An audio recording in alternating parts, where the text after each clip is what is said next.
Management District here. Call it to order on January 25th, 2018 at 9 a.m. The clerk could please call the roll. Carr. Cruz. Here. Daniels. Here. Frost. Here. Gaylord. Here. Guerra. Here. Hanson. Here. Harris. Here. Kennedy.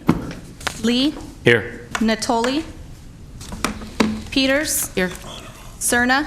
Here. Terry. We have a quorum. Great, thanks. If everyone could please join me for the Pledge of Allegiance. I pledge allegiance to the flag of the United States of America and to the republic for which it stands, one nation, under God, indivisible, with liberty and justice for all. Thank you all very much. If the clerk could please read the announcement. This meeting of the Sacramento Metropolitan Air Quality Management District is cablecast live without interruption on Metro Cable 14, the local government affairs channel on Comcast Consolidated Communications, and AT&T UVerse cable systems. This meeting is being closed captioned and will be webcast at www.sacmetrocable.tv. Today's meeting will be repeated on Tuesday, January 30th and Wednesday, January 31st at noon on Channel 14. Members of the audience wishing to address the board should fill out a speaker form located on the table at the back of the chambers and give it to the clerk. Please speak into the microphone when addressing the board and state your name for the record. Also, at this time, please silence your cell phones until the conclusion of today's meeting. Great, thank you very much. We're going to go ahead and call the first item. And I think Board Member Hanson had a good idea for the first item, which is, along with the Air Pollution Controls Officer's report, the status of our air quality. That was a just. Okay, good morning, Board. We haven't seen you since last year, so I feel compelled to begin my remarks by saying simply Happy New Year. It's starting already out to be a busy and exciting 2018. So we have a full agenda for you today. We have two items we need you to take action on. And we're going to conclude the meeting with an informational item on a topic that is very timely. And that's really the reason we wanted to put it before you. Let me, in my report to you, hit a number of highlights that you are going to see are going to percolate through the year in terms of the various activities at the staff level as well as for you, the board. So the first thing that I want to talk about is the 2018 outlook. Initially, I thought about doing a sort of a list of priorities for 2018 for the agency. And obviously, there's a lot of important activity that is going on with the core programs at the agency. But really, the one item that is going to hit us very hard, in a good way, is this new legislative mandate, shorthand AB 617.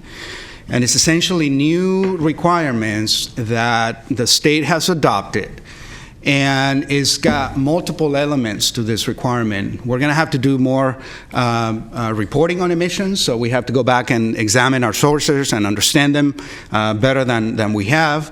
A big item under AB 617 is new requirements for community monitoring, and specifically identification of disadvantaged communities and low-income communities that continue to see disproportionate impacts from air pollution. And that's going to be a big issue, and we're going to bring you back. The state has put together a process of identifying these communities within each regional district.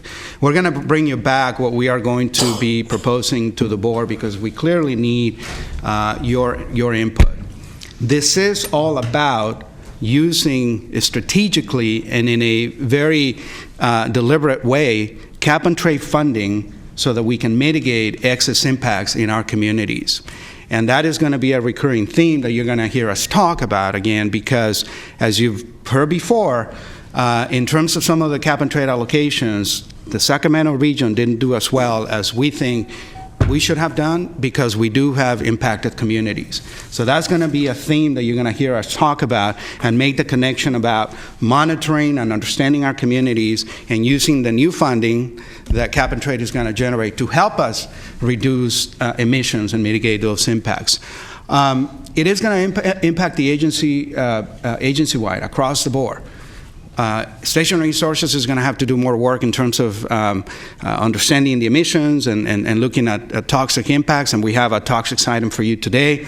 Our Planning and Coordination Division obviously is going to be front and center in terms of helping us plan through these new efforts. And then, of course, mobile sources. Transportation is the biggest source of impacts for us in terms of air pollution. And the way we solve the transportation problem is not by new rules. It's by investing in cleaner technology. And that is why we're so focused on bringing more cap and trade funding to our region so that we can clean up transportation and not only meet our air quality goals, but also the co-benefit for climate. Really quickly, we have a question from Director Carr. Yes, many of us were not satisfied, we're not happy with the original algorithms that were used to establish disadvantaged communities. Are they changing that in this process? Thank you, Director Carr. That's a perfect segue for my next slide. So we join you in that concern that the tool that the state has adopted to identify communities is just that. It's a tool. Like anything, there are many tools, and any tool can always be improved with new data and new information. So one of the things that we've done is utilizing the existing Clean Air Partnership, a public-private partnership that we have in the region. We mobilize our business, our NGO community, ourselves, our district and the other air districts. And we've been talking to our state representatives precisely about that issue, the fact that the way that the state determines these communities, for good reason, leaves our region out. So what we are proposing is we got to do better than that. We got to explore new tools. We got to explore improving the current tool. And we are in the middle of that process, and we're going to be seeking your support because we do have to engage in this conversation, and obviously it's not going to be an easy conversation.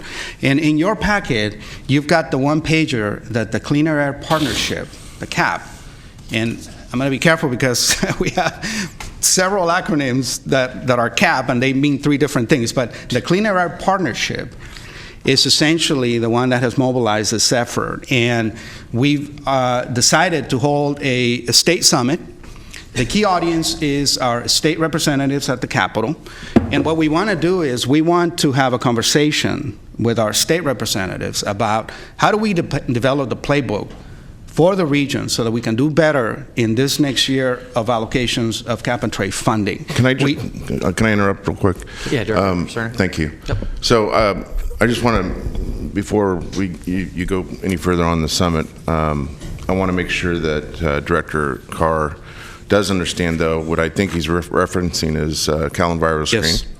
And there's been a lot of discussion at this board and elsewhere about the shortcomings of that. There have been now 3 versions. We're on the 3rd version. We call it CalEnviro Screen 3.0, which has made some effort to recognize those shortcomings. This is a tool that is used by Cal EPA. It's not developed by the California Air Resources Board.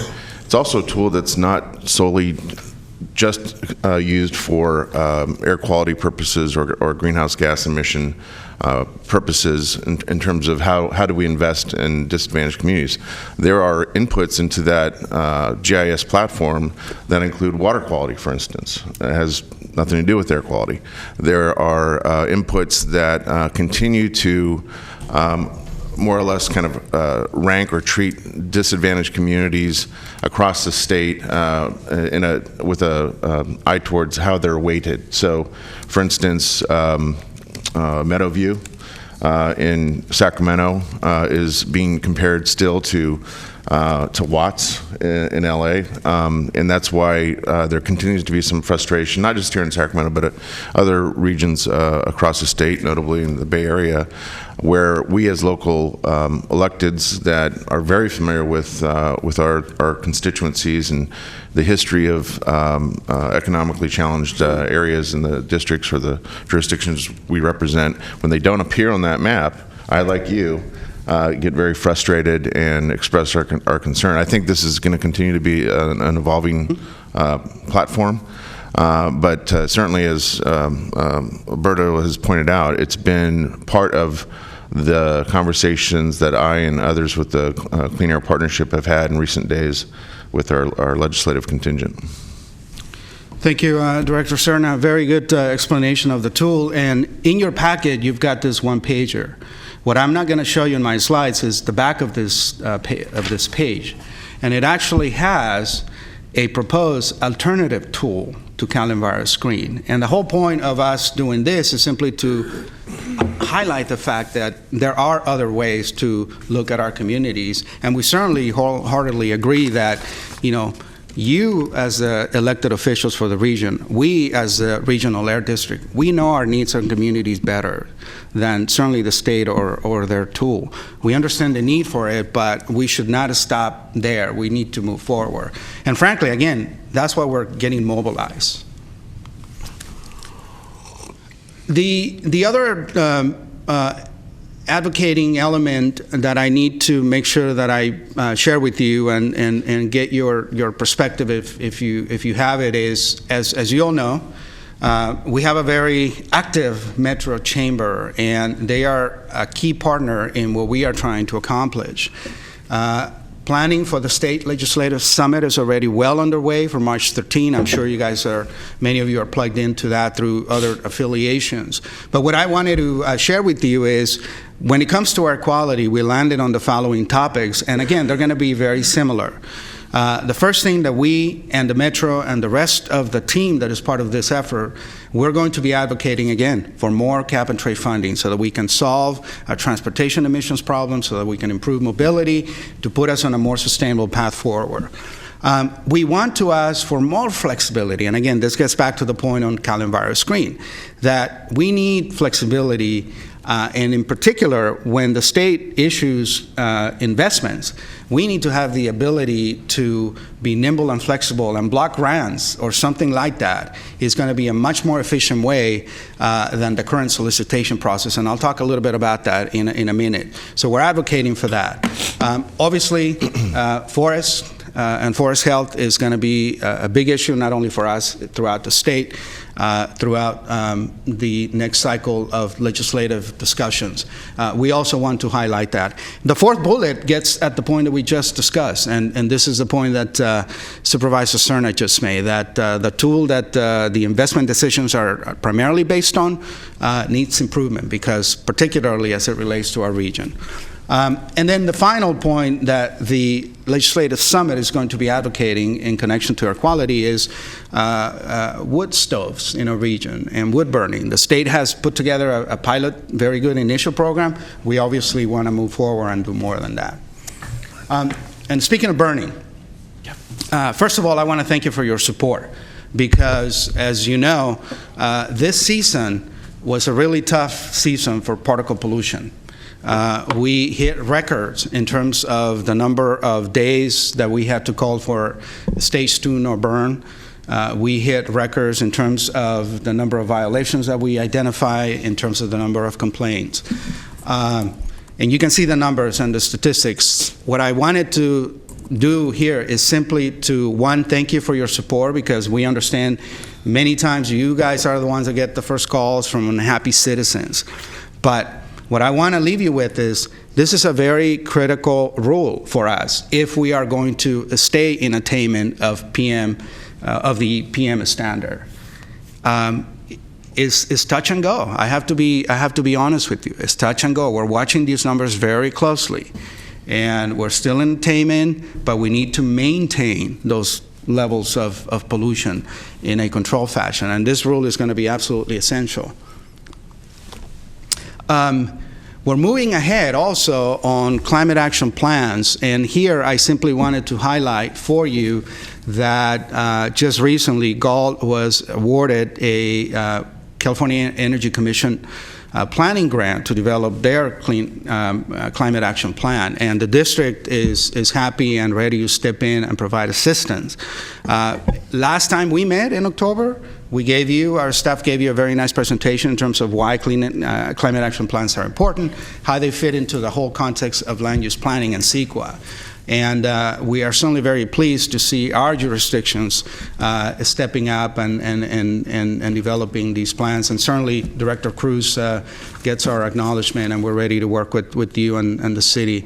Obviously, he's not the only city representative. There's the county of Sacramento that is moving ahead, and we have a couple other cities. So just wanted to bring that back to the point in terms of the importance of the caps. And speaking of climate, there's climate mitigation, reducing carbon emissions, and then there's also climate adaptation. The fact that if we bring emissions to zero today, there is still going to be some changes in the climate. So we've committed ourselves.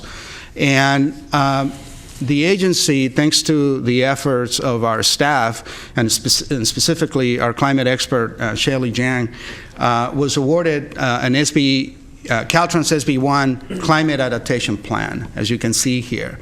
And this is going to be a great effort, a regional effort. Most of the grant money is going to the local government commission. They are going to be our partners. They're going to administer some of the academic exercise that is going to have to do with employing a model to understand the climate effects. And specifically, what hits a region like Sacramento is something called the heat island effect. And that is really the key for a region like us. Obviously, we're not on the coast, so we don't have to worry about directly getting impacted by sea level rising and things like that. But certainly, the heat island effect has been identified through previous studies that this board has endorsed and approved as the key impact in terms of climate adaptation for us. So we're very pleased to be working in wide partnership. This is going to be a leading project that is really going to give us some good information, and most importantly, show us what to do. What are we going to be able to do so that we can mitigate the impacts? And as you can see on the slide, this got wide support. We had Senator Dr. Pan send us a very strong support letter. Assemblymember McCarthy did the same thing. We have a long list of supporters, and everybody's ready to get going on the project. We'll bring you back an update once we get to some more progress and findings. Can I speak to that for just a second, Mr. Chair? Absolutely. One of the things to keep in mind on this heat island effect is that many parts of Sacramento were developed before the current standards for parking lots. And in the older areas, there are no trees at all. Mm-hmm. And the property owners are reluctant to make the investment in irrigation systems to change that. So any incentives that we can have or anything that we can do to incentivize property owners to plant trees in the old parking lot so that it's not just one big asphalt sheet would be very helpful, I think, in doing that. We worked with the Tree Foundation before, and they developed a canister that you can put in the ground, and we measure the moisture in the ground as well as release water when necessary. But it's still expensive for property owners to undertake that. So as you investigate that, that's the biggest problem in my area. No, absolutely, Director Carr. As you know, there is two big chunks of the state program when it comes to climate, the investments to mitigate and the investments to adapt. This is going to be very helpful for us because once we have better understanding and information about our region, then we can go and approach agencies like Natural Resources Agency that is administering what the state is doing on adaptation and seek these investments precisely. Right now, we're operating with basic information that doesn't necessarily pertain to our region. This is going to help us in that regard. Director Harris. Thank you, Chair Terry. On this subject, I want to point out that the city of Sacramento has embarked on an urban forestry master plan. So we have GIS information. We have actually a map of every single tree in the city at this point. We know where there are heat islands, where there's a dearth of trees. We're going to be setting tree canopy coverage goals and try to develop, resources so that we can address these issues in areas that are underserved by canopy. It's a very important project for all the reasons that Mr. Ayala has indicated. And this directly goes to, the disadvantaged communities. Across the board, it's areas of lower income that have fewer numbers of trees. So we've got a lot of work to do, but with the Urban Forestry Master Plan, we'll have all the data we need. Part of that study is to look at parking lots throughout the city and to bring them up to code, to get more canopy coverage in those areas that are mostly asphalt. So pretty excited about that process moving forward. And of course, in the new tree ordinance, we also have a mitigation clause. So in every development project, if they don't plant the specified number of trees, they can do an in lieu fee. And that pot of gold is growing to the point where we are just embarking in South Natomas on planting 512 trees, some of them in parking lot areas that are underserved as well. So we're on the path, and I hope that Director Carr, you'll keep up with me on where that urban forestry master plan is going, because it's going to be very important for those areas of heat island effect. Yeah, this is one that it covers more than just disadvantaged communities. It's all of our communities. We all have these areas that were developed before the current standards. So this impacts everyone. Director Peters had a comment?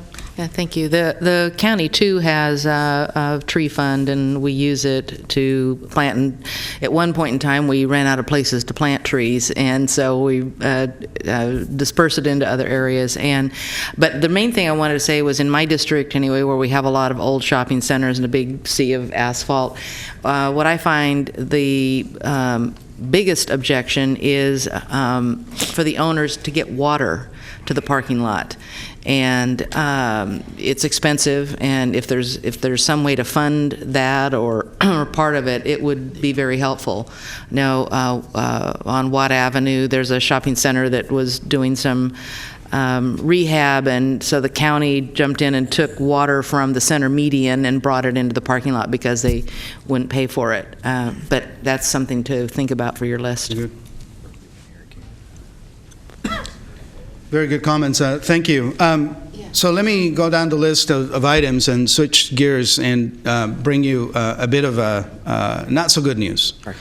And this is in reference to the state process and the way that cap and trade funds are allocated. Last time we met in October, we brought to you this exciting project that was very unique to our region. We want to deploy infrastructure so that we can bring fuel cell technology that is powered by hydrogen into the region, and particularly to try to crack into the heavy-duty vehicle sector, which is, as you know, a source of a lot of emissions, and the solutions are few and far between. We put together what we thought was a great proposal. We talked to you about this in October. We went through the state process, and the bad news, unfortunately, is that we didn't get the project. And this is really my reference to how the way that we are working with the state is not the most efficient way that we could be doing this. We, as a regulatory entity, are more like ARB than we are not. There's got to be a better way to utilize very limited resources at the regional level. Basically, we put in a lot of effort, not only us as an air district, our partners, and we have nothing to show for it. We're going to continue the fight. We're going to continue to try. But again, I wanted to sensitize you to this because this is going to be one of the key themes that you're going to hear from us as we move forward to try to do better in the outcomes for cap and trade allocations in the next funding cycle. We had a comment from Director Cerna. Thank you. Thanks for presenting this in that context, Alberto. I want to also comment, because you kind of went quickly over the slide on the summit scheduled for March 1st. But this dovetails well into the purpose of that summit and the fact that there's been an extraordinary amount of effort in the last couple months at the Clean Air Partnership. I've been squarely in the middle of those conversations and planning for this event. I've also been joining a number of representatives from the Clean Air Partnership in recent days, in fact, visiting with our legislative contingent at the state capitol, not only to make them aware of the summit, but explain the purpose and intent of this newly coalesced group. So to work more efficiently, as you mentioned, more effectively, to more or less, not necessarily lobby, but make the case when it's required at ARB. Since you do have a representative there, the 5 air districts in Northern California have a representative in me there, to make stronger arguments so that we can not have to fight over the scraps left when it comes to rare resources, cap and trade resources. We, along with 31 other air districts, we're left to divvy up 5% of the cap and trade appropriations recently, whereas the South Coast Air District, Berea, and San Joaquin received 95%. And so that has to change. I would hope that by way of this very deliberate effort by the Clean Air Partnership, by way of the summit, developing this, what we're calling a playbook for everyone to work from, that we won't have to see slides like this again with big X's over projects. And I should definitely acknowledge, before this board, Director Cerna has been very engaged and gracious in getting in the middle of this conversation. And as he said, this is just the beginning of the effort. And again, the reason we care is because if the allocation was just a one-year thing, it's a done deal. But cap and trade is here until 2030 at least. So we're going to see this year in, year out. And what is motivating us, all of us in the partnership, is really we want to control our future. We want a different outcome next year and the year after. If that wasn't the case, then, like I said, we wouldn't care. But we do acknowledge your help, and obviously you're going to be a key factor in helping us do better next time. I didn't want to end on a negative note, for sure. And this is something that you all got a note from the clerk about. I do encourage you to, if your schedule permits, to come out to one of the Planet Polluto assemblies. It's all at elementary school in your districts, in your regions.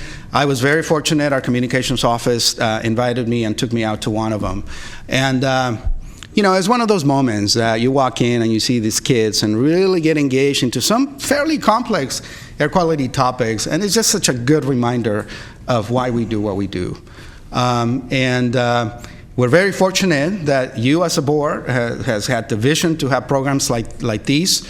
It's many of the solutions that we're trying to implement are really solutions for the next generation. And the way to get there is really to reach them very early. And like I said, this board has had the wisdom to put this project together.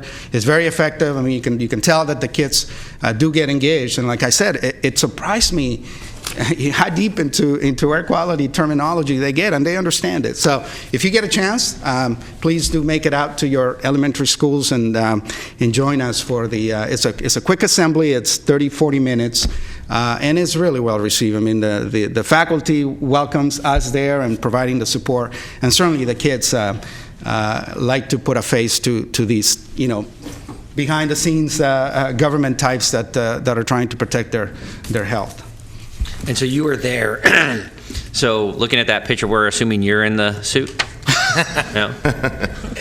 I was tempted to try it, yeah. Director Garrett, did you have something to add? Yes, if you're done with your report. I am. Good. Then I just wanted to say thank you, Dr. Ayala, and acknowledge your efforts to, and I know you're working through the process, but for the district to find the best fit of an advocacy firm that can help us at the statewide lobbying. And I know we're working through that process, but I think that's going to be a key piece for us when we talk about some of these grants, making sure that we have someone who's able to be active in the on the regulatory and grant process side, also in the legislative but budget side. And we're going to hear the State of the State's coming out right now, and they just had the hearing on the state budget. But I think executing that decision on that firm is going to help us achieve that. And I'd like to make sure that they're brought in on some of these concerns with the that Councilmember Carter's brought up on Cal EnviroScreen, so that when Cal EnviroScreen is going through that process, we have them actively working on that issue. So, but thank you, Dr. Ayala, for that great work on acknowledging that since last year's budget. And I remember seeing that budget in print that morning and saying, well, this is not going to go well.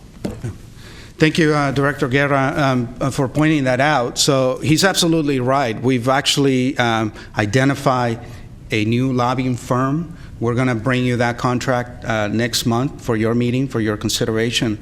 But you may recall, we lost our lobbyist, and for a while we were flying solo. Well, we don't have to do that anymore, and we are very confident that through an open solicitation process, we identify a very capable firm. Like I said, we'll bring the contract for your consideration, but they are obviously going to be critical in these new efforts, not only to support us, but the broader partnership of the Clean Air Partnership Coalition. So thank you. That concludes my report. Unless you have any other questions or comments, we'll give it back to the clerk and move down the agenda. And see no more questions. Oh, Director Carr. One question. Are you going to let us know when you are having an assembly in our districts?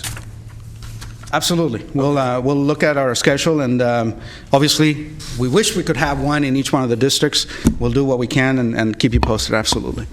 Thank you. So with no other comments, we'll move on to the consent agenda, or consent calendar. Are there any items for comment or to remove? I'll move the consent calendar. Okay, I have a motion. Do I have a second? Second. I have a second by Director Harris. All in favor? Aye. Opposed? Abstentions? All right, consent calendar passes. Moving on to public hearing items. Public hearing item number 9, overview of the air toxics program and hearing on the 2016 air toxics hotspots program report.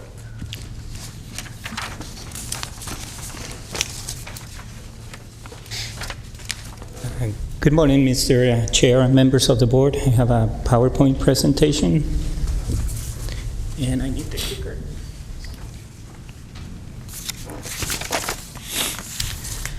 My name is Jorge de Guzman, and I am the program manager for the permitting and toxics section at the district. Today I have a presentation for you. It's a two-part presentation. The first part is a brief overview of the air toxics program and how it relates to federal, state, and local regulations. And the second part is a presentation and public hearing on the annual air toxics report.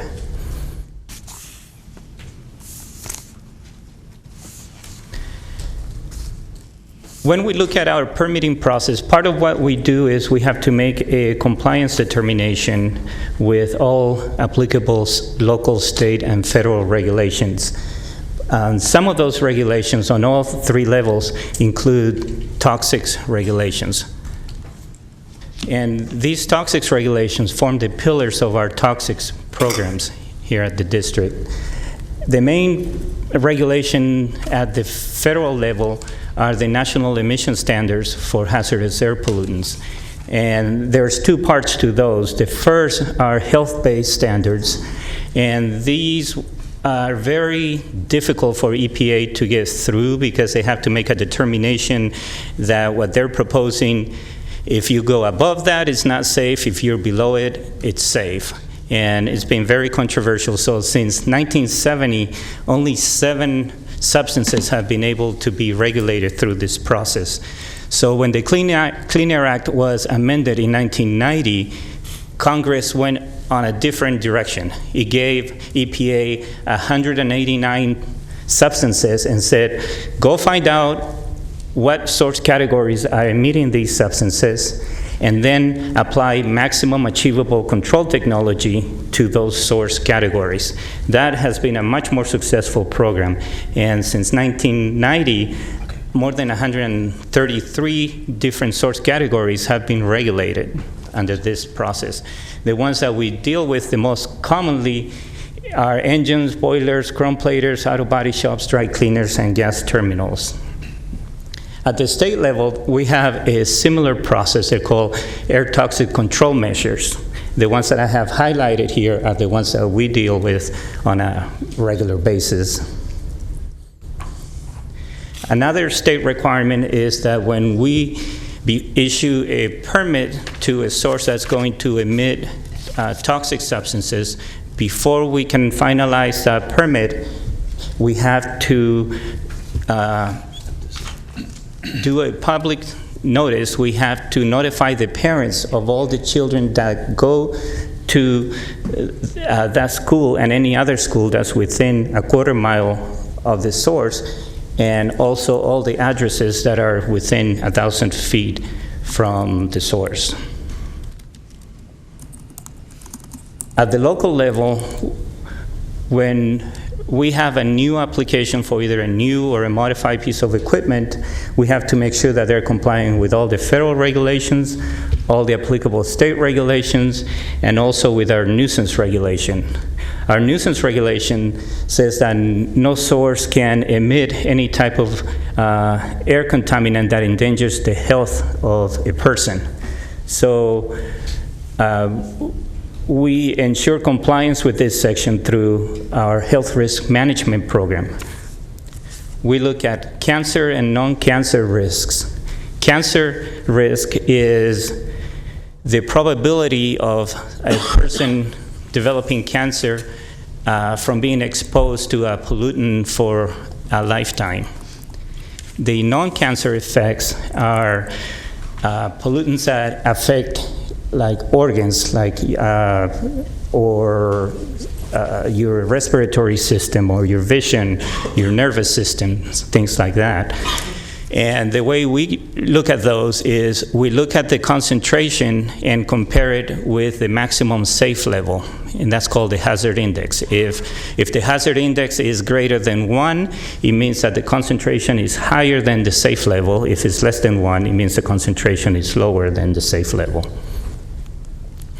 So the way we go about making determinations for facilities is we do a health risk review. We get all the information from the source, the emissions, the type of facility, in conjunction with all the meteorology for the area. All that goes into a computer model, computer dispersion model that we call, and that calculates a concentration around the facility.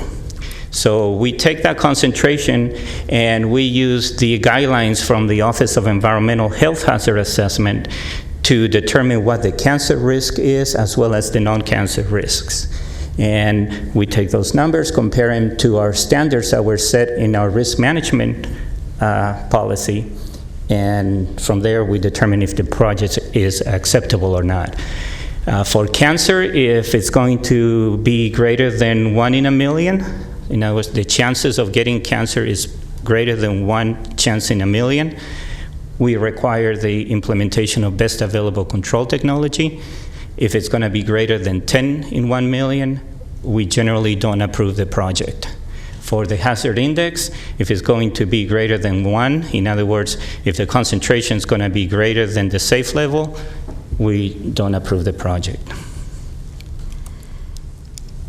For existing facilities, we have 2 tools that we use. One is our regular inspection of the facilities. All facilities are inspected on an ongoing basis. So we look for compliance with all the applicable conditions on the permit, and some of those conditions are there for toxics.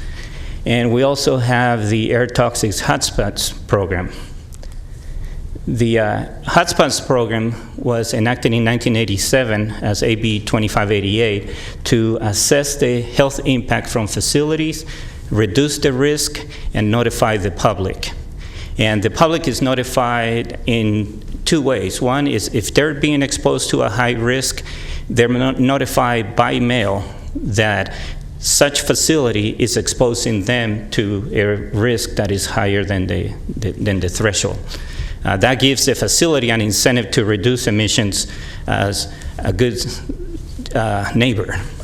The other tool is the annual report and public hearing, which is used to inform the community of what is going on with the program and the facilities around the Sacramento area or their own neighborhoods.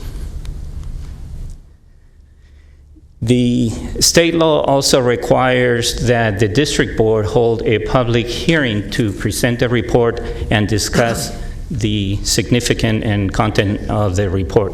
So that's part of what we're doing today. So going into what is in the report, I'll start with talking a little bit about the program. The facilities that are affected are the large facilities that emit more than 10 tons per year of any particular pollutant, as well as smaller facilities that were identified by the state as being potential emitters of toxic substances. And those are typically referred to as core facilities. Those small facilities also, if they have similar emission profiles, the district can consider them industry-wide facilities, in which case the district would do most of the work for the facilities. So those would be facilities like gas station, dry cleaners, chrome platers, that type of operation. The process itself is kind of a little bit complex. Facilities have to submit an inventory plan and report. Based on that, we prioritize the facilities into low, medium, and high. If they're high, we have the facility submit a health risk assessment, and if it's an industry-wide, we would do the risk assessment for the facility. If the risk assessment shows that the risk is high, meaning that the cancer risk is over 10 in a million or the hazard index is greater than 1, the facility has to notify the affected public, and also they need to reduce the risk down to an acceptable level. So over the years, we've had facilities that have had to notify and had to reduce their risk, but we were at a point where everybody was below the significance level, so they were not in the high category. And back in around 2005 or so, there was the Children's Protection Act that required the Office of Environmental Health Hazard Assessment to take a look at the way we were doing risk assessments and see if we were being protective enough for children. So they embarked in this long process, and they came up with a document in 2015 indicating that we were not being protective enough for children. And they suggested a new way of doing risk assessments, a new methodology that resulted in risks substantially higher than what we were doing before. So in Sacramento, using the new methodology, the health risks are about 1.5 to 2 times higher than they were before. So based on this, we felt, and this is pretty consistent throughout the state, everybody's taking another look at the facilities under the 2588 program, the hotspots program. So this is not a really simple thing that we can just get done in 1 year. This is a very lengthy process. It can take upwards of 5 years and sometimes longer to go through the process, but we are getting started. We are taking another look at all our facilities. We're starting with the core facilities. What I'm presenting here are the previous numbers from our facilities. Right now, all of these facilities have submitted new inventories, and we are in the process of starting to prioritize those inventories. We don't expect to have too many facilities that will exceed the 10 in a million, maybe one, we're not really sure, we're just starting with this, but it's not, for example, if you look at Blue Diamond in the upper left corner, if you multiply that number by 1.5, you end up with 14, which would indicate that it will be a significant source. However, over time, they have done a lot of emission reduction changes in their facility, so their risk is actually going to be substantially lower than what you're seeing there, even after we multiply by 1.5 or even 2. For gas stations, we are waiting for CAPCOA and CARB to approve the new risk assessment guidelines for gas stations. Once they do that, we'll take another look at the gas stations. We took a preliminary look at the gas stations, and it looks like we're not going to have any that are over 10 in a million. Same thing with engines. We don't expect any engines to be over 10 in a million based on previous years. We are currently reviewing our engines based on their usage for 2016, and we'll be having some numbers later this year on those. Chrome platers, we will be visiting them next, not on the first round. This looks, when you look at this, Chromecraft is at 9.8, showing that it may be a problem. However, that's based on permitted level. Their actual emissions are about 10% of their permitted level. So we expect their risk when we visit the facility to be somewhere around 2 in a million. So it's going to be on the low end. Dry cleaners, there's a state regulation that requires the phase out of perchloroethylene, and right now we only have one dry cleaner left that is using perchloroethylene, and they're scheduled to be phased out by 2020. So when you look at all these programs that are going on around the state and locally, it's really a success story on the reduction of toxics. The dark bars show the risk trends in the Sacramento region, and the light bars is statewide. And you see over time how that number has been reduced drastically. The pollutants that I'm showing on that graph are the most significant ones, the ones that contribute the most to the risk. And this graph shows where those emissions are coming from. The different shades of brown, those are mobile sources emissions. The shades of blue indicate stationary source emissions. These emissions were measured at the monitoring stations. Here I'm indicating the one in Sacramento. The location varies over time for various reasons. They have to shut down a station and move it someplace else. So the 1990 data is based on the station in Citrus Heights. In 94, it moved to Roseville, over by North Sunrise and Douglas Boulevard area. So these are monitoring stations. So they're measuring ambient concentration, and it's picking up both stationary and mobile source emissions. The one thing that you are not going to see from the monitoring station is the contribution from diesel particulate. That is not being measured by the station itself. That is calculated using NOx emissions and fleet information, and it goes in through some various equations, and the Air Resources Board calculates the contribution from particulate matter from diesel. So when you include diesel into the equation, you'll see the numbers go up substantially. Diesel is a huge part of our overall ambient toxics impact. But you also notice that since 1990, that number, the overall risk number, has gone down by 76%. That's huge. So pollution, or when you look at population has gone up about 30%, the number of vehicles 35%, the economy has gone up over 80%, and yet the toxics cancer risk has gone down by 76%. So that is a huge success story, but it's not really the end of the story. What we need to look at now is what is going on at the community level. How, at the community level, how are toxics and mobile and stationary sources impacting our communities?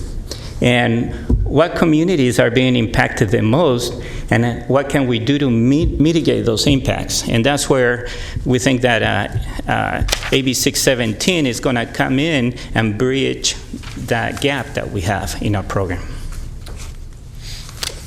And that's all I have for you, and I'll be happy to entertain any questions. Director Gary, you had a... Yeah, very brief, or if not, we can talk afterwards, but I wanted to know if, what the process is, or how do we notify, say, a business that's getting close to the 10 per million marker, in any of these. I was just looking at the chrome platers, they're at like 9.8. How do we get ahead of the curve with some of them so that they can start planning before we actually get to a point where they're in a dangerous zone? So I don't know if there's a brief response, and if not, I'd be glad to chat after. Yeah, there's the permitting program is based on the maximum that we're allowing a facility to do. In the case of Chromecraft, that 9.8 is based on the maximum that they're allowed to do.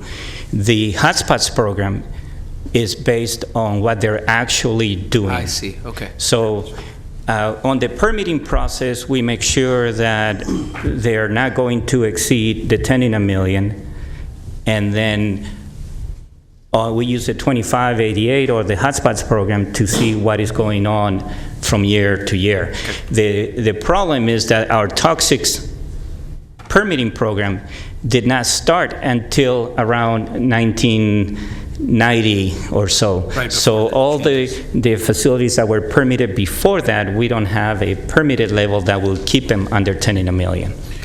But to get to your question directly, we are in direct contact with each of the facilities. And part of the process, and one of the reasons it's so resource intensive, is our permitting engineers are in direct contact with each of these businesses. Good. Yeah, I think notice helps them, better plan rather than an abrupt change of their business model. So, Any other questions for staff? Okay, thank you. So that will move on to item 10, mobile sources, air toxics protocol.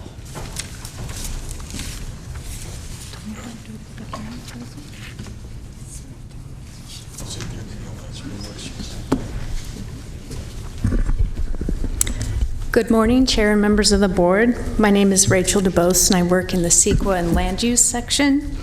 Today, I'm presenting on the guidance we provide local land use jurisdictions in assessing and disclosing people's risk to exposure to motor vehicle exhaust from transportation corridors within Sacramento County.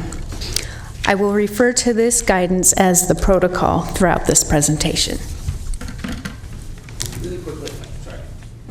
Sorry, I was just reminded of something that we didn't do on item 9, so if we could just pause for one brief second and go back to item 9 so that I can open the public hearing and then check to see if we have any public comment. We do not have any public comment. Okay, any other questions or comments on item 9? Okay, seeing none, we will close the public hearing. Do we need to take action? No, you don't need to take action. You just. So with that, we'll move back to item 10 and we'll have a staff presentation. My apologies. All right, no worries.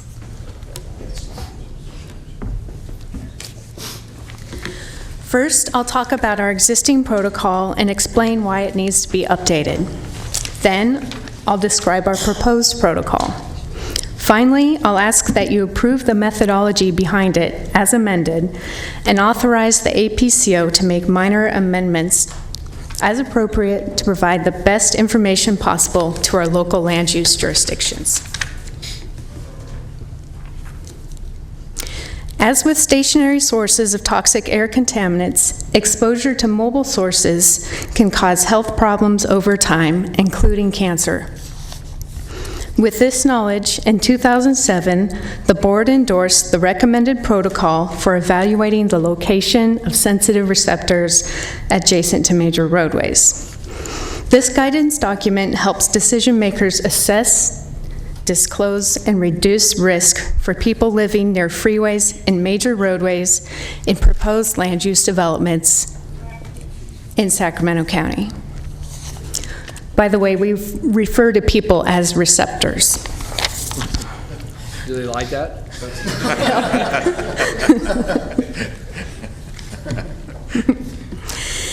In the intervening years since our protocol was adopted, the scientific, legal, and technical landscape of health risk assessment has evolved significantly.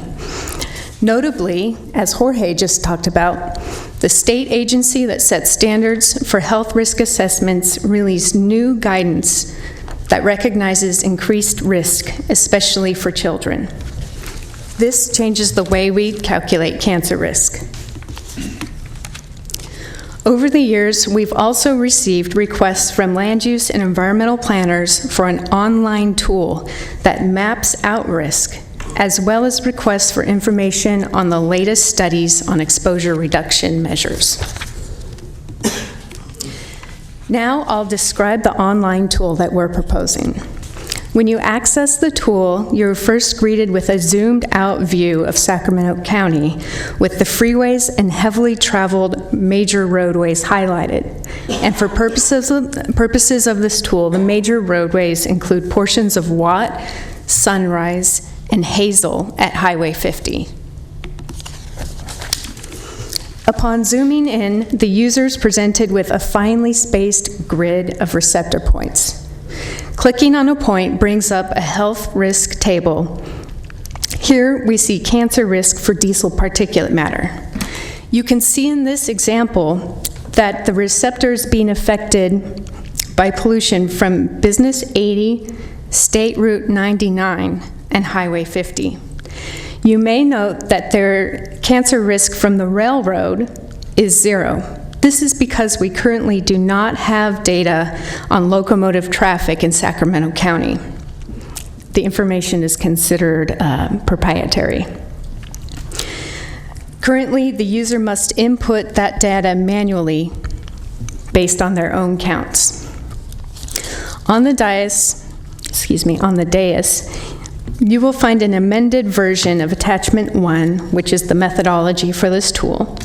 It includes 2 ways that the district could estimate locomotive traffic, either through manual counts or by using data shared by the railroads.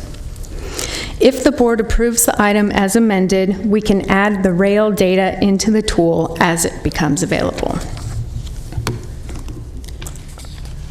The model also calculates PM 2.5 concentrations and risk from total organic gases.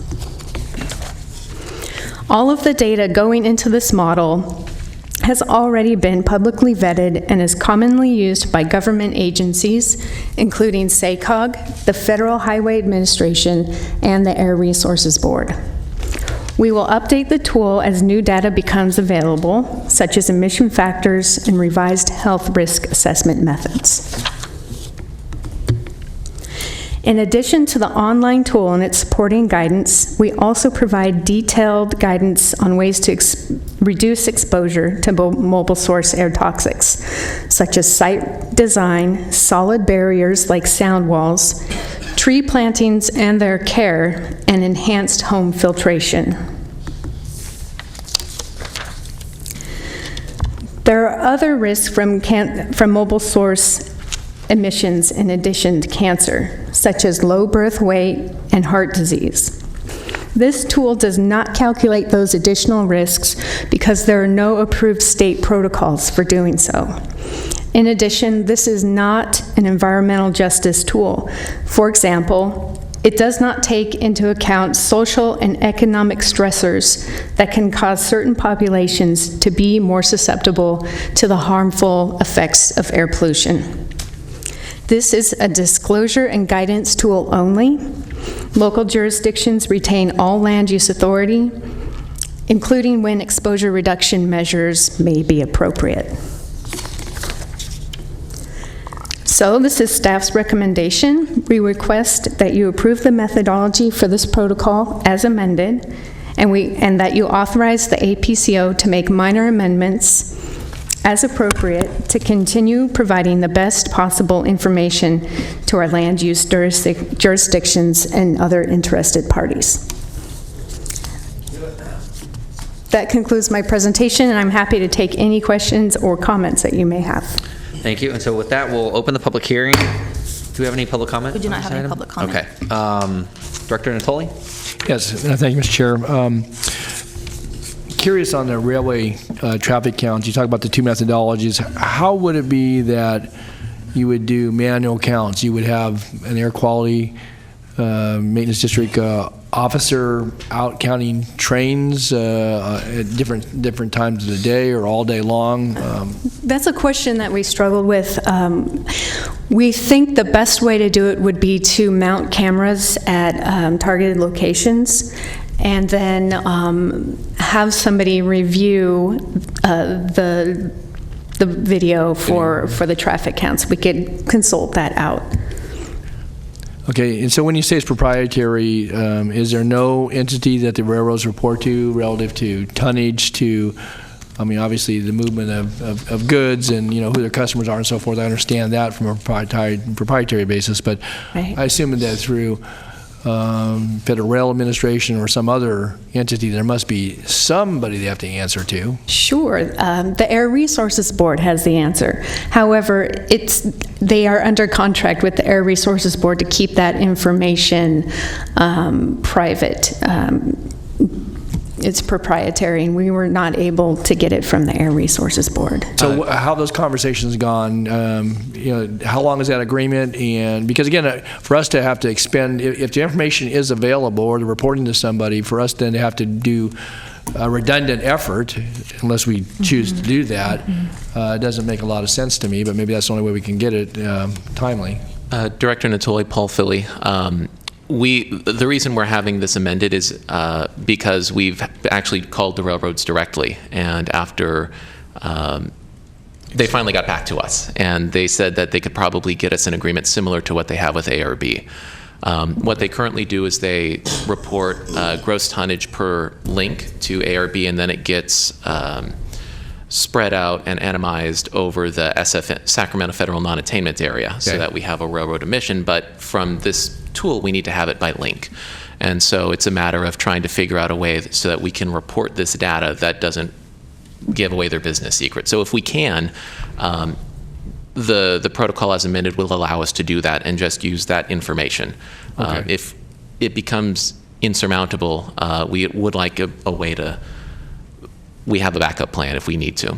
And will you be mapping all the railway corridors within the air district boundaries, or you just take the ones that have the most frequent usage, or how is it that you'll put this data into the model? The tool is already mapped out for every railroad link, from Ione to Martinez to Sacramento to Fresno. Okay. So it's just a matter of getting the actual data to plug into those links. Okay, so just let me understand this. So what's being proposed today would give you the either or in the event that we weren't able to reach some sort of agreement with the railroads directly. We're not going to get it from ARB, it doesn't sound like, and so then we would have the option of, and you come back to this board before you actually went with camera installation, so we'd know what the costs and the protocol for all that would be. You would? Okay. Sure, absolutely. We'll bring you back whatever information. Because again, if we're going to go to that expense and so forth, maybe it's, at that junction, this board or its memberships could maybe help with some of that prompting. I have great confidence in our staff, but it seems to me sometimes, I know the railroads, you know, they see themselves as separate and apart from from a lot of entities. So I'm glad you said that. Yeah. We're trying to find a path of least resistance. Yeah. And as Mr. Philly pointed out, we're going to continue to work with them. The tool is more than sufficient, and it's got information that needs to be made available, and that's why we're asking you for action. Okay. But as we pointed out, we hope and we'll continue to figure out ways to get the data that we're missing to improve it. Okay, good. Thanks. Thank you. We had another question from Director Carr. Yes, thank you, Mr. Chair. On the part of the roadways that are not model, which ones are not? How did you exclude some, or what was the rationale for excluding some? So the rationale comes originally from the 2005 Air Resources Board Land Use Handbook, which is where we originally based our very first guidance on. And that says, that's where the standard was set for freeways and major roadways, 100,008 daily traffic or greater. Okay. You based it on the traffic on the road. Mm-hmm. Let me ask you another question, though. So this tool will be able to be used by anyone. Correct. and it's up to the jurisdiction to decide what, if any, intervention. So Yes. I'm on a city council, somebody uses this tool and says, I hit the tool and it says, I'm going to catch cancer if I move into this house. And then what do we do? Well, I'll take that. So from much like any tool, whether you Callan Virus Screen or WalkScore or anything, it is a disclosure tool. And so some people may choose to decide to live in different neighborhoods or different locations based on the mobile source toxics risk. That's just one piece of a reason why somebody could live in somewhere. So there's people that bike across the causeway every day, and they're exposed to great toxic risk, but in America you're more likely to have obesity issues, so the biking on balance may be better, or that's a choice you make. From a land use perspective, as you are making a decision whether to approve a subdivision or a child care center, you may wish to have additional emission reduction measures incorporated into the project. So, for example, when McKinley Village went forward, there was a sound wall and there was tree plantings done as a way to reduce the risk. So if you click on the tool, it'll show a risk for McKinley Village, but it's not reflective of the actual risk because emission reduction measures were incorporated into the project. So does the tool take into account these reduction? It takes into account a lot of things, but not the actual emission reduction measures. So it takes elevation and traffic and other things, but not specifically those measures. And so we mostly envision this as being a disclosure tool as you get projects before you for entitlement. So it's not really measuring the actual. It's measuring something based on a model and not taking into account what has been done to mitigate it. So what happens when the property owner calls and says, I'm going to sue because you've devalued my property and I have taken the mitigation measures and you're putting out information that's not valid? I wouldn't say it's not valid because we do have an existing protocol. Right now, anybody could use our roadway toxics protocol to estimate the cancer risk at their house. And the documentation that goes with it is very clear about what it is and isn't. And there are limitations and caveats to any tool. But in the end, we feel that it's better to provide more detailed and easier to use information than what we have now. This is indeed mostly an information tool. It's basically letting people know much more granular regional impacts, and it's very much akin to Callan Virus Screen. You're notifying the public and letting them know of the conditions given our traffic, given our land use development, what have you. The issue of cancer is very complex because we're talking about here just one pathway to get cancer, that is by breathing. As you know, you can get cancer from many different ways. So, and as Mr. Philly pointed out, I think the key message from the tool is, and this is not just our issue, it's a statewide issue. Everybody's dealing with this issue of, we want to develop more infill, we want to get closer to things where we can go walk and bicycles supposed to get in the car. But those are typically the places where you have more emissions. So this is a very complex issue. The key is mitigation measures. What can you do? If you're going to develop an apartment complex and you're going to be close to a freeway, well, you got to consider vegetation. You got to consider sound walls. So we don't have a perfect answer because it is a very complex issue. And again, we're not the only ones that are faced with this challenge.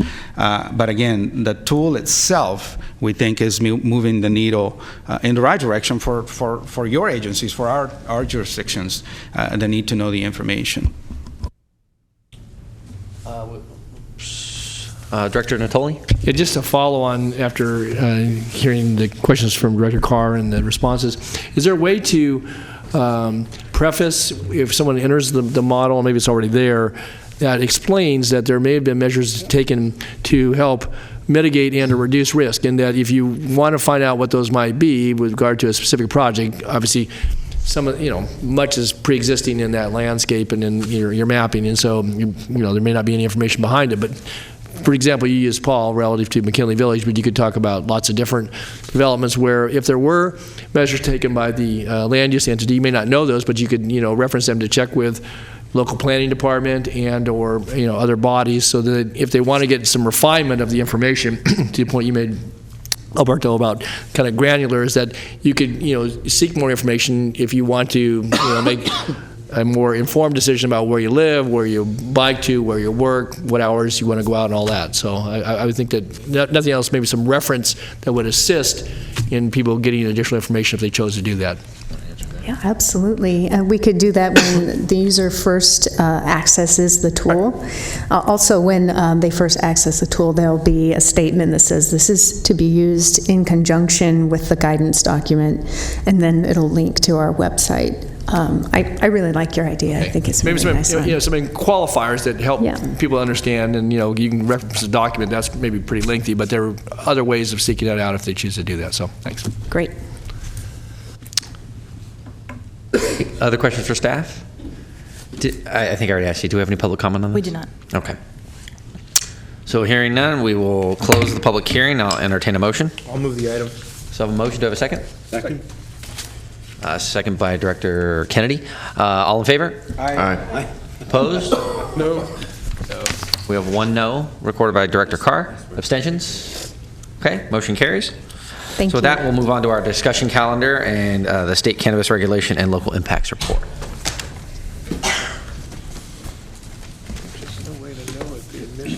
I just wanted you to know I voted no as well, so there's 2 no's. Oh, I'm sorry. Please note, Director Gaylord also voted no on item 10. Okay, thank you.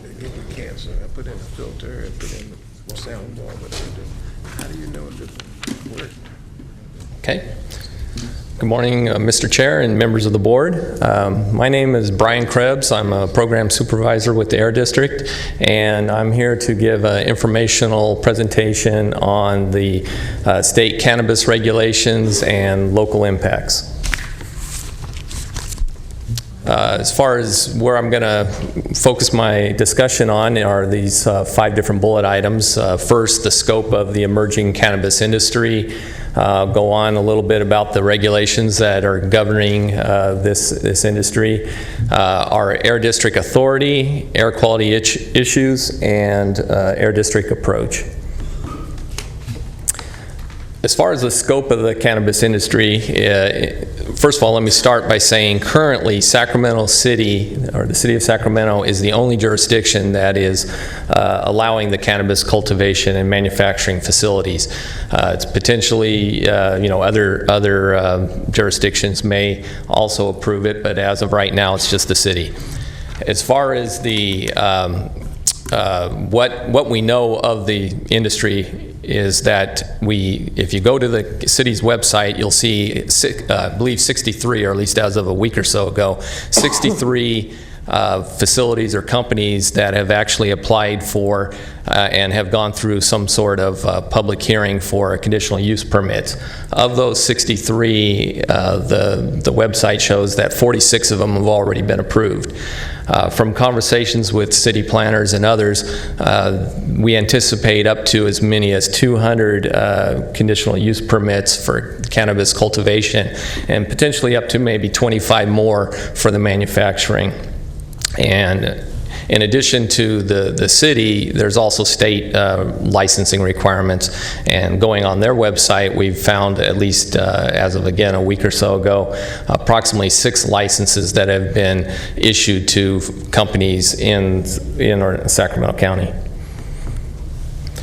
This here is a map that kind of shows this is the 63 applications that went before the city for the conditional use permit, and you can see that there is a large cluster in or around the kind of Power Inn, I don't know, I'm sure you have a specific name for it, but between Power Inn and Fruit Ridge Road in that particular area, and then a little bit more to the north of the American River, some of it up in Del Paso Heights area. We anticipate, at least from conversations that we've had with some affected sources and actually facilities that are moving, that we're going to see even more in that kind of southeast area down in the Power Inn Road area. I'll move on to the state regulations that are the agencies that have been developed to regulate this growing industry. And essentially, the Medicinal and Adult Use Cannabis Regulation and Safety Act set up a framework that essentially allowed or required 3 different state agencies to get involved, and each one has slightly different jurisdictional responsibilities. The first one is the Department of Public Health, which is the MCSB, which is Manufacturing Cannabis Safety Board. Their jurisdiction is in the manufacturing. We have the Bureau of Cannabis Control. They regulate licensing retailers, distributors, testing, labs, and micro businesses. And then lastly, we have the California Department of Food and Ag, known as Cal Cannabis, and they are responsible for the licensing of cultivation sites. Mr. Chair? Yeah, Director Natoli. If I could I just have you go back to slide number 2, for our page number 2, the slide that showed the various locations. Oh, okay.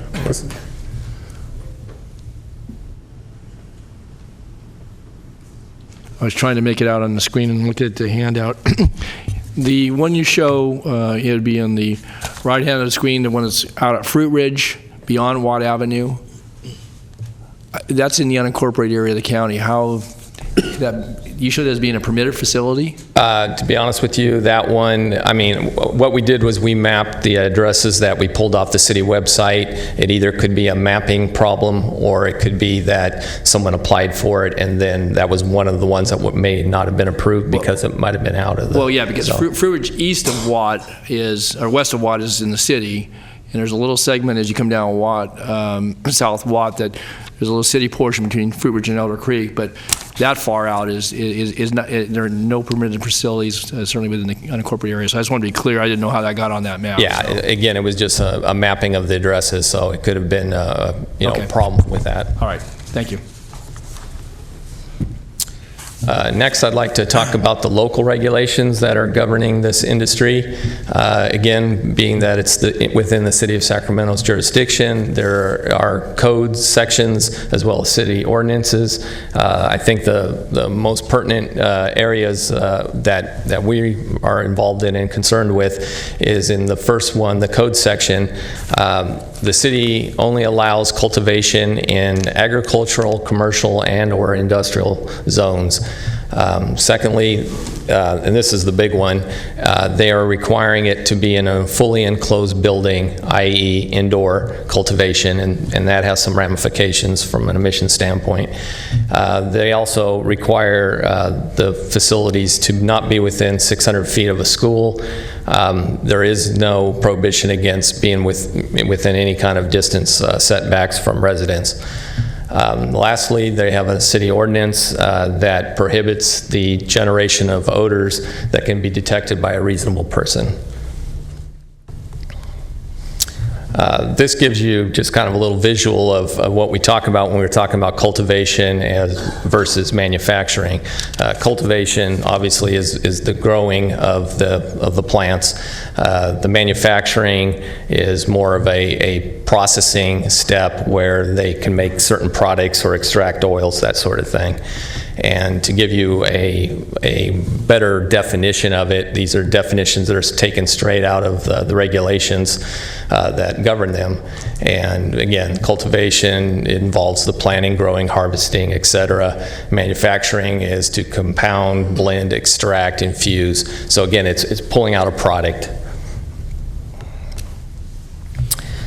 This kind of speaks to one of our concerns regarding the indoor requirement for indoor use, and that is once you put the growing of a crop, whether it be cannabis or anything else for that matter, indoors, you have to use quite a bit of power to grow it. In other words, there are a bunch of grow lights, and you could see that from that visual that we gave you. The lighting, because it's high-intensity lighting, it's for many hours of the day, creates a lot of heat. They have to air condition and just condition the air in general, which includes moisture management and whatnot. And essentially what that does is it just takes a lot of energy to operate one of these facilities. And you can see on the pictograph on the right, the cannabis industry, which is the one on the bottom there, is a very large consumer of energy when compared to most other industries. And just to give you a little bit of a background on this, some study that we came across said that indoor cannabis cultivation is 18 times more energy than the same square footage in a commercial setting. And as far as comparing it to a residence, it was let me back up. It was 8 times more than a commercial setting, and 18 times more than a residence of equal volume. Now we'll go on to our Air District Authority. We basically have 2 areas. One is odor nuisance and permitting authority, and we have 2 different aspects: the manufacturing and the cultivation. And the easy one up front is the manufacturing. Manufacturing isn't afforded any kind of exemptions, and cannabis cultivation or cannabis manufacturing will be treated the same as any other type of manufacturing process that generates either odors or emissions. And we have a permitting, our normal permitting process will have the ability to require permits if needed and to enforce those. Same thing on the odor. Our rules, again, would not preempt or preclude us from having odor authority over the manufacturing. When it gets to cultivation, it's a little bit more gray in that there is an exemption for agricultural operations. We have not come out with a position as to whether or not this qualifies under that exemption, but it is something that we are reviewing. And so we are talking about that, as you can see, that we're currently reviewing our authority in the cultivation for both permitting and odor nuisance. Here's some of the air quality issues that we've feel is pertinent to this industry. Some we may have already touched on, but the first and foremost is whether cultivation is considered an agricultural use. Again, this would be whether or not it falls under any kind of agricultural exemptions from permitting and or odor nuisance. The fact that it's, most of these facilities are located in the kind of the urban core, they're going to be close to other commercial businesses as well as potentially residents. And anytime you have a potentially odorous, operation next, in close proximity to receptors, whether they again be commercial or residential, you have an increased potential for odors and or complaints. Keep in mind that, again, due to the city's ordinance, these facilities are supposed to have odor controls on them. And, if all goes well, we hope that will be sufficient. Again, emissions from on-site power generation could impact attainment. And I'll touch on this in a moment, but essentially, these facilities are, again, high energy consumers. The Cal Cannabis regulation allows for essentially on-site power generation. To be quite honest with you, at this point in time, we're not sure to what extent the facilities in Sacramento are going to try to utilize that opportunity. But if they were, because the Cal Cannabis regulation would allow it, and would allow it with diesel engine gensets, the emissions, if a large number of these facilities chose to go that route, and if there are no other barriers from preventing them from doing so, again, the emissions would be very extensive and could impact attainment. As far as the other problem with diesel engines, as has been mentioned in several of the other presentations, is the potential for significant cancer increase in cancer risk due to the fact that diesel particulate is a known carcinogen. And then lastly, and this speaks a little bit to what I just mentioned. The Cal Cannabis regulation, which is for cultivation, allows for power generation from on-site power generation from diesel gensets, and depending on how you look at the regulations, there are some inconsistencies. The first being, and if you kind of go down through the left, you'll see that you have... Really quick, actually, Director Harris, I think, had a question. Yeah, I'd like to go back. You know, you're talking about on-site power generation, but because cannabis users are such excessive users of electricity, there are obviously air quality impacts from off-site generation as well. Could you address that? Yeah, actually, I apologize for kind of skipping over that. You're right. Whether it's done on-site or done at the utility level, if it's, you know, if the power is being produced from a combustion source, whether it be, you know, turbines, power plants at SMUD or elsewhere for that matter, there will be an increase in emissions, both criteria, toxic, and greenhouse gases, you know, regardless. You know, if it's done on site, though, since those emissions are typically, or those types of generators are not as efficient as the utility level, you will just see a greater increase. Also, if it's done on site, the fact that they're typically, you know, much closer to receptors and have much smaller stacks and that sort of thing, there's just additional concerns over health risks and other from the smaller scale on-site generation. If I can just add a point here, though, we do think that connecting to the grid is the right approach, because you're right, there is excess emissions. But this is where the state regulations that are pushing electricity generation to renewable sources comes in. I mean, eventually you've got a solution that hopefully will help us mitigate the increased demand. And then again, back to the potential inconsistencies, the Cal Cannabis regulation would allow diesel engines. There is a state regulation called the Distributed Generation Regulation, which comes in if it's basically a regulation that requires electrical generation technologies that are otherwise exempt from district permits to meet standards and certification program that the state board has. And that particular, because the standards are very stringent, there are currently no diesel engines allowed or have been certified in there. And again, because they're so stringent, we don't believe diesel engines will ever make that. So, you know, it kind of depends on whether or not we have permitting authority or not, but if it's exempt from a permit, the DG regulation could be one area that there's an inconsistency. And then the other area is, again, the Cal Cannabis regulation that would allow a diesel engine, allows them if one of the two criteria, either they're registered in the state portable equipment registration program, PERP program, or they have a district permit. And the inconsistencies there are that PERP, being that it is portable, is not intended to be used, and nor is it allowed to be used for a permanent stationary source application.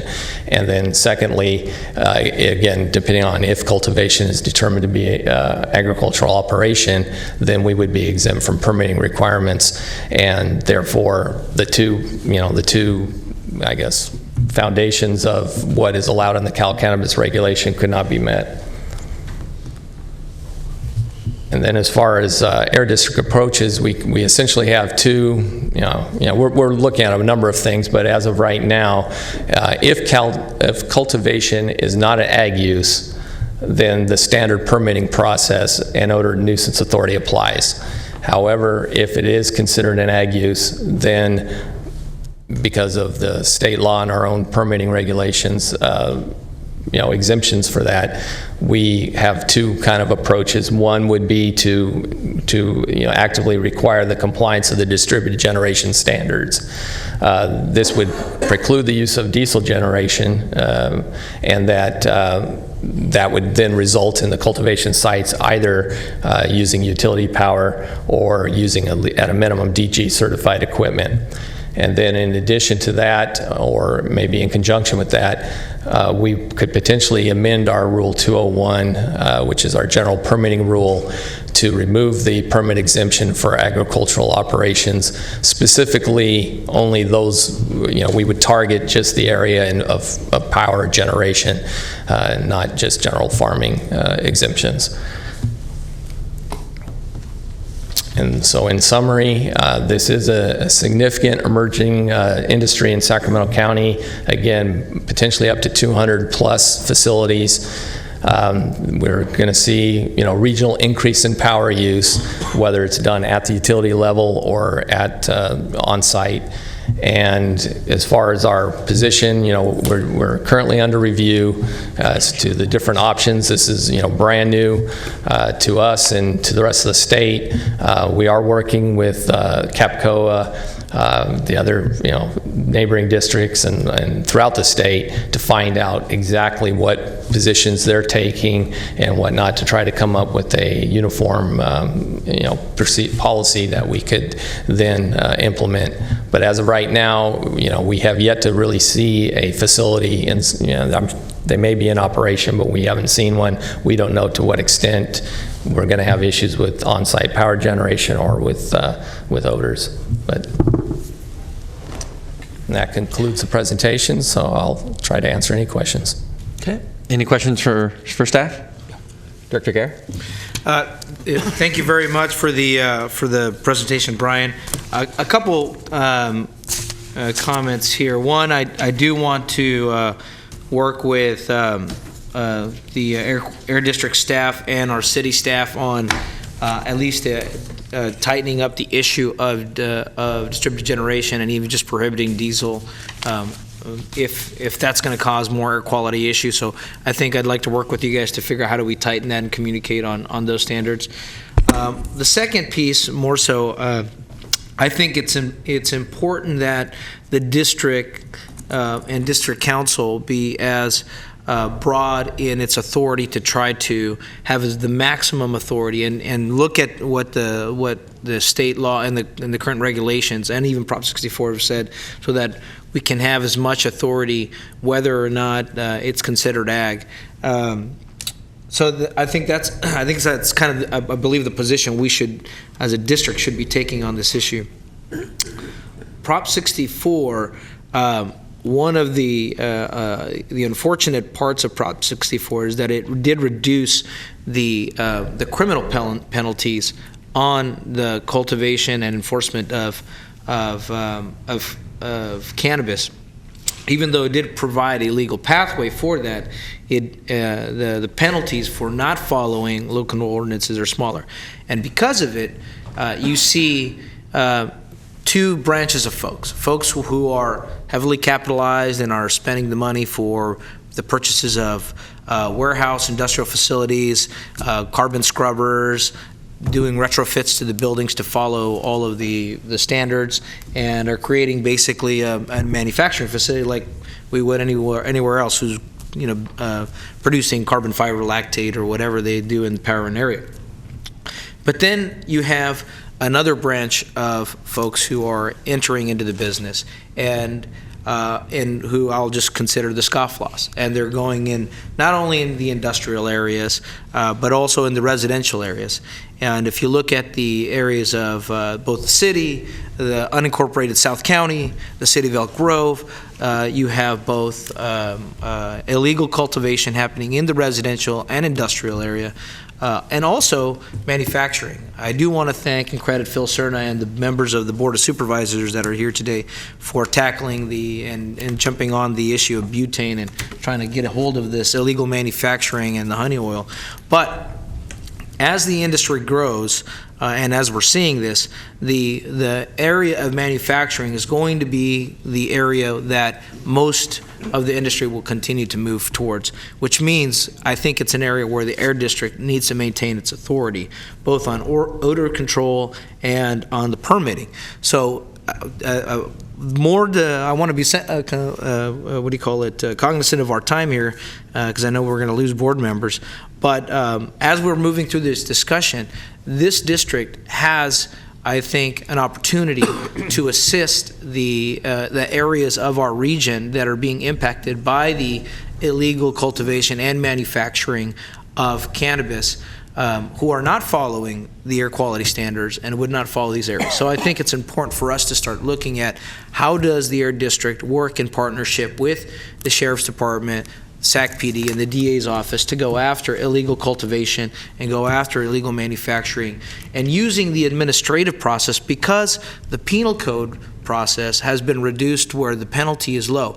I think the administrative process could be a tool where through fines, levies on property, could be a tool to disincentivize those scofflaws to either follow the current law and go through the appropriate permitting process, or unfortunately go to some other county and break the law in that other county. And I feel bad for another county, but I just rather not have them here, or another district, air quality area. But I think there's an area for that, and I hope my colleagues would support me in making sure that this district takes that on that position to make sure that we go after these illegal cultivators and manufacturers on that. So I'll leave it at that. I know there's more work to be done.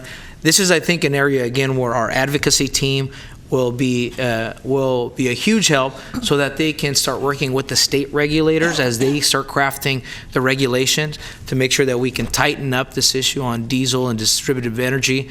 I know SMUD is working directly with these facilities to look at distributed energy, but more through solar power than it is diesel. And as the industry evolves, I think we're going to see that. But we do have an opportunity to go after all of the illegal cultivation and illegal manufacturing that's happening. Thank you, Mr. Chairman. Thank you. Director Frost had some comments.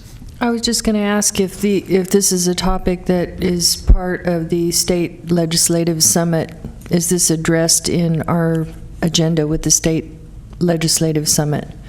Because that might be an appropriate place to start that conversation. At the moment, it is not, but that is a good point. I think given how the issue impacts the entire state, that is a great point to bring back to the Metro Chamber to see if they want to consider an addendum to what's already been scoped out. That's a good point.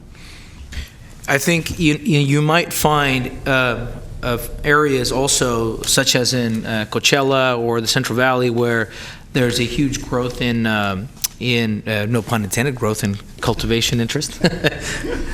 But those are also areas that have significant air quality challenges. And they may be reliable partners to help, air districts that might be reliable partners who would not want to see additional diesel distributed generated sources in their community, because that's where a lot of the industry is going as well too. You hit it right on target. I mean, this is a very important issue that is impacting all districts, not just us. And we need to do more homework. The point of the presentation today was to do precisely this, to engage you, to put something on your radar. We know we have to do a little bit more work, and we are committing. We want to come back before the board once we work with the other districts, specifically the councils for the other districts, and we want to bring you back some more concrete points about what the Air District policy is going to be. I don't know if we're going to be able to come back in March and April, but again, we are committing to come back and seek your counsel in terms of how we are going to tackle this, what could be an important air quality impact. Director Harris. Thank you, Chair. Thank you. So obviously at issue is whether or not cultivation, indoors cultivation specifically, is an ag use or a non-ag use, and that's a big determination. So which body is going to decide that and when? It's within, the determination is within our jurisdiction, so we'll have to make a determination as to whether or not it's an ag use. So I would say that there's lots of evidence to indicate that it's an industrial use, and that would give the Air Quality District a lot more latitude in how to handle the air quality impacts of this new industry. That's my vote. We'll be bound by the way the Health and Safety Code defines ag use. Say again? We'll be bound by how the Health and Safety Code defines ag use, so Okay. it's not an unfettered determination on our part. Got it. I do think that we should find every possible creative legal way to get to the edge of that state statute, and if it is becoming a problem where then we can't control the issue is that most ag use that is by residential, we're dealing with issues about pesticide and whatnot, but in this case it's particulates that we're concerned about. So if we have to, I think if the district would need to look at also the statutory changes, we should start looking at that too, if we don't have the legal backing. But either way, if we're the industry the entity that determines that, I would say let's go for it and ask for forgiveness later, and make our own determination. Very good point. Anything else on this item? Seeing none, thank you. Thank you. So with that, do we have any public comment? We do not. We do not.